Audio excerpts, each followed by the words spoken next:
Marguerite Duras, the lover, takes us to pre-war colonial Southeast Asia, where Duras was born as Marguerite Donadieu in what was then French Indochina and is now Vietnam. The story she tells is heavily autobiographical, but it is also a story that she told at least 3 times, with significant differences in each case, and so is equally heavily fictionalized. It is the tale of a young schoolgirl's affair with an older man, a tale that might easily be assumed to be an account of predation and abuse. But Duras tells it in such a way that it is not clear who is taking advantage of whom. Duras challenges our assumptions about intersecting hierarchies of gender, race, and class. Perhaps in the end, as the book's title suggests, it is simply a love story. But even love stories are seldom simple, not least in the context of colonial racial categorization or the complex family history with which Duras's narrator's story is entwined. The novel is also a story about memory, time, and ultimately death, as the events that it describes took place over half a century before its publication, and many of its key players are now dead. The narrator can try to settle accounts with them, but they are also beyond her judgment, just as what exactly took place can only now be told, but never definitely confirmed. Something happened.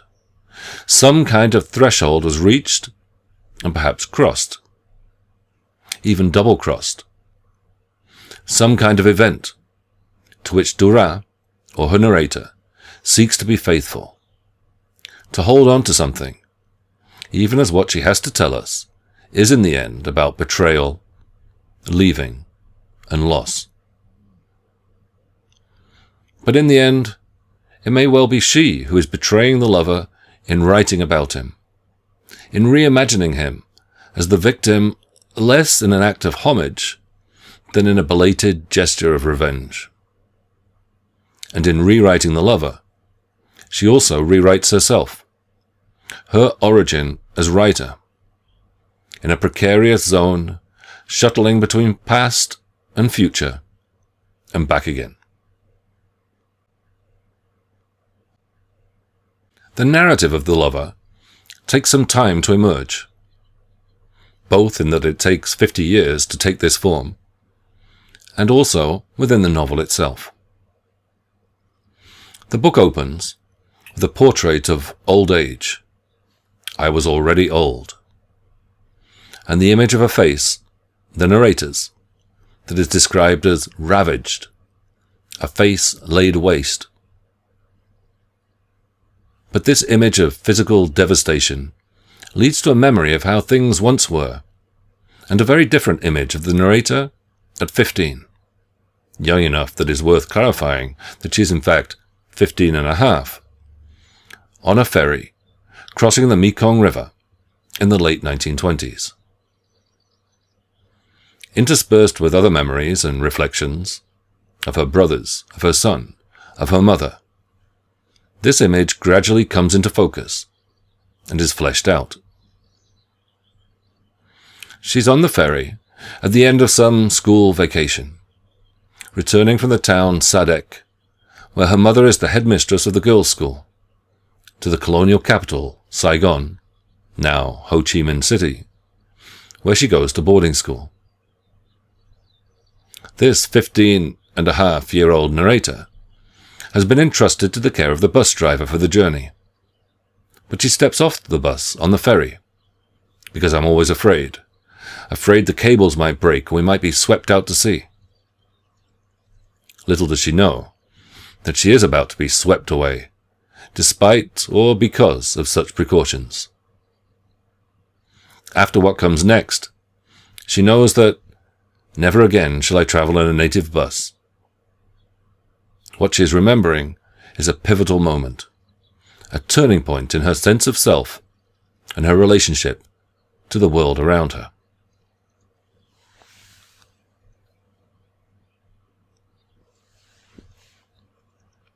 The narrator remembers what she was wearing, what she must have been wearing.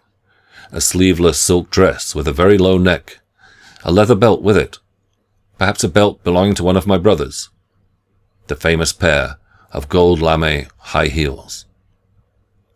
And imagines how she must have been seen by others, as she envisages herself as another would be seen, outside myself, available to all eyes.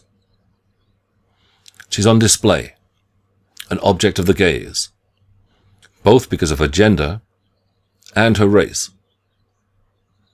People do look at white women in the colonies, she comments, at 12-year-old white girls too. Beside her, she notices a car, a big black limousine, driven by a chauffeur.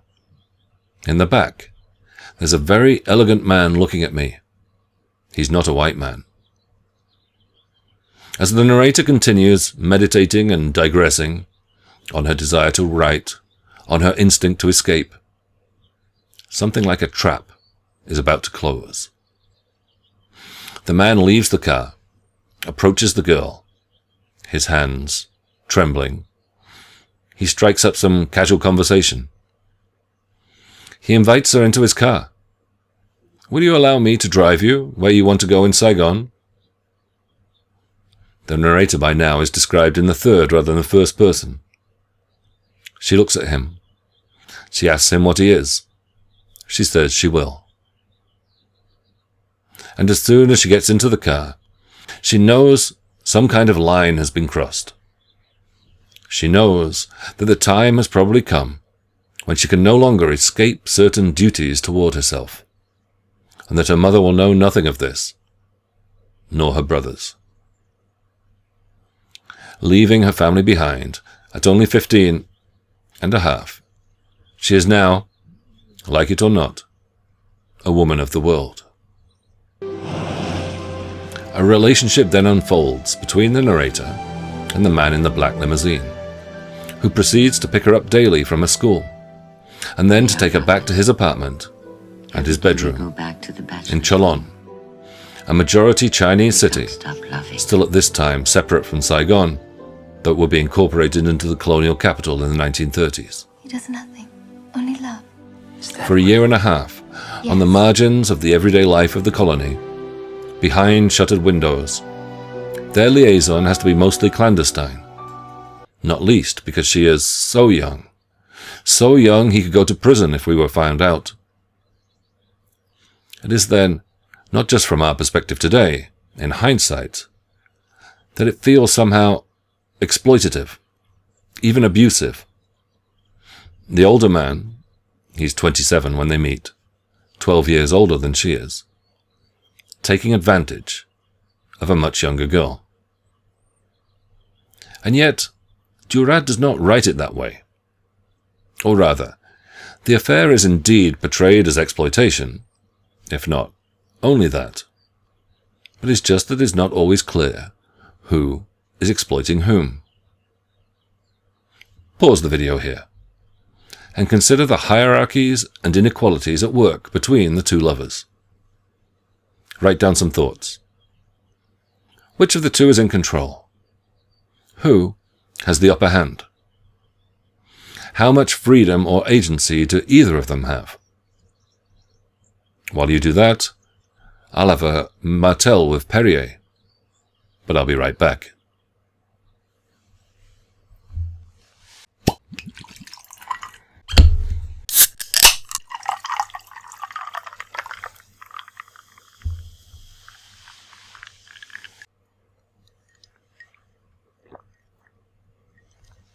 From the outset, when the narrator meets the man who will become her lover, she tells us that she feels in control.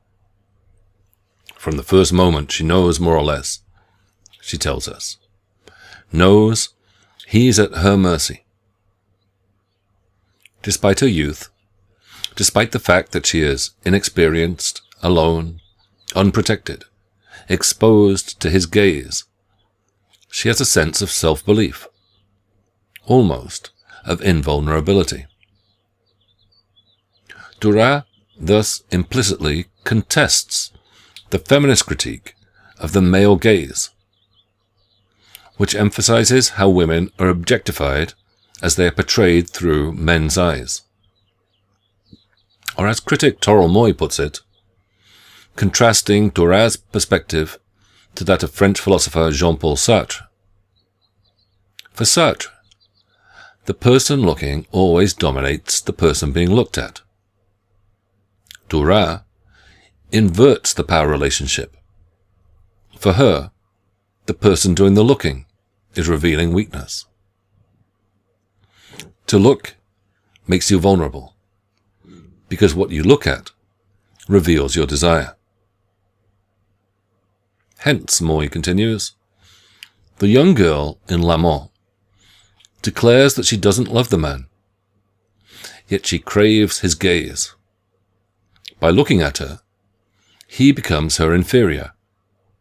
Refusing to look back, she exults in her own power. Similarly, the distance between them, the gulf in age, the cultural difference, is taken not as an indication of her vulnerability, but on the contrary, a sign of her strength. Suddenly, all at once, she knows that he doesn't understand her, that he never will, and that he can never move fast enough to catch her. She may indeed be his prey, but she is sure that she will always escape him, and delights in the game of hide-and-seek that he is perpetually destined to lose.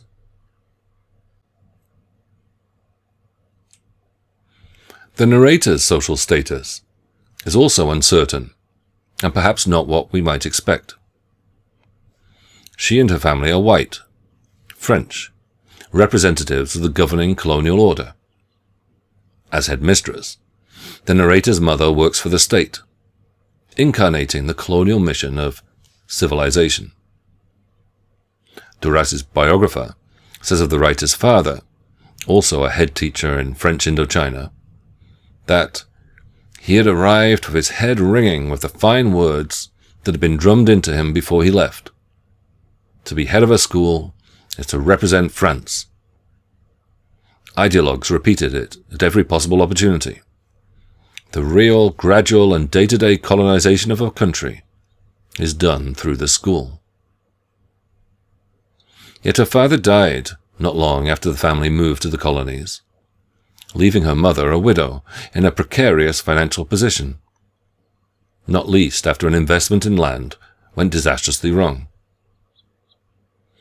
The family are therefore petit blancs, little whites, poor whites. Moreover, as anthropologist Anne Stoller comments, single women were seen as the quintessential petit blanc, with limited resources and shopkeeper aspirations. Moreover, they presented the dangerous possibility that straitened circumstances would lead them to prostitution, thereby degrading European prestige at large. Another reason, then, that the narrator's love affair has to be kept secret is that it might seem to confirm the fear that this was her destiny, or even the result of the mother's, perhaps unconscious, strategy for survival. That's why, though she doesn't know it, that's why the mother lets the girl go out dressed as a child prostitute. The lover calls her a whore, a slut. Similarly, the lover's father is imagined to see her as the little white whore, which is why the possibility of legitimation through marriage is also unimaginable. The scandal of their union involves a complex entanglement of gender, age, race, and class.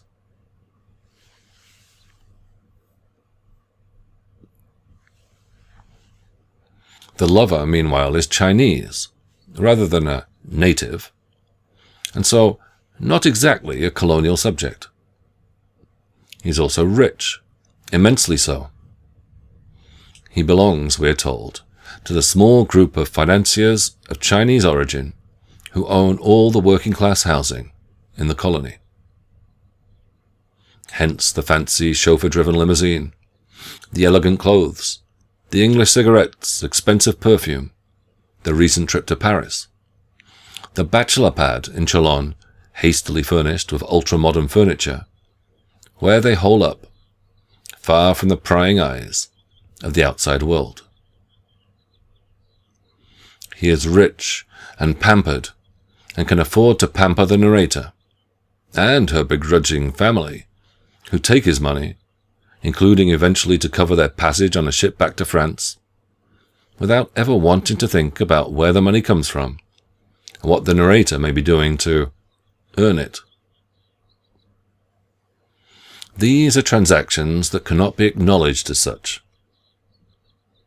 Insofar as status depends upon recognition, the Petit Blanc maintain the power to withhold it from the man without whom they cannot even return home to Europe, without whom they would remain stuck and desperate as colonial paupers.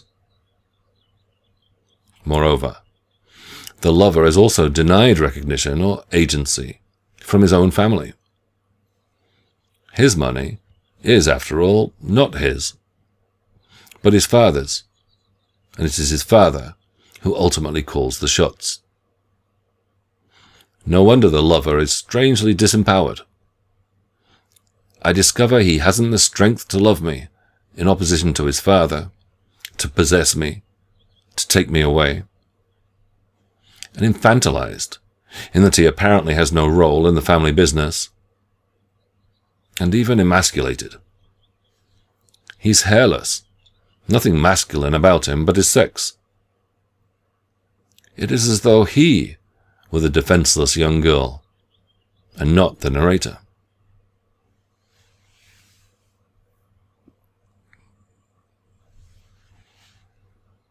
Finally, however, we should beware taking too much for granted in this account.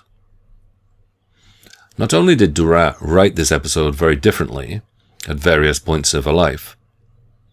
In the version found in her earlier novel, The Sea Wall, for instance, the lover, there going as Monsieur Joe, is not Chinese, but white, a planter, though he also looks like an ape. But the mere fact that it is the prompt for writing itself comes to be perhaps the most important aspect of the narrative. As the narrator tells us, I want to write. I've already told my mother. That's what I want to do. Write. The mother asks, write what? To which the narrator responds in terms of genre or form. Books, novels. More importantly, no doubt, the lover also gives her something to write about. But not only him. The book is equally a settling of accounts with her mother, her brothers, the younger of the two who is soon to die, the older one who becomes, we're told, an addict and a thief, as well as a cast of other characters whom she meets at school or on the boat home, for instance. In her introduction to the translation of the book, Maxine Hong Kingston notes that one of the pleasures of loving the Chinese man is to write him down. She may be loving him to have something to write. She has a story to tell because of having loved him. Or as critic Susan Cohen puts it, the novel's story is essentially one of creativity. In particular, the self-making of a woman and of a writer, whom we watch in the process of creating out of that very initial non-presence that is the age-ravaged face with which the book begins. The event, then, the threshold that the narrator crosses in her encounter with the man on the Mekong ferry, is Duras's coming into writing. Her seizing the power to craft a description of that event itself. A description that may be more or less faithful to what happened, in that it also enables her to escape it and represent it in ever new variations.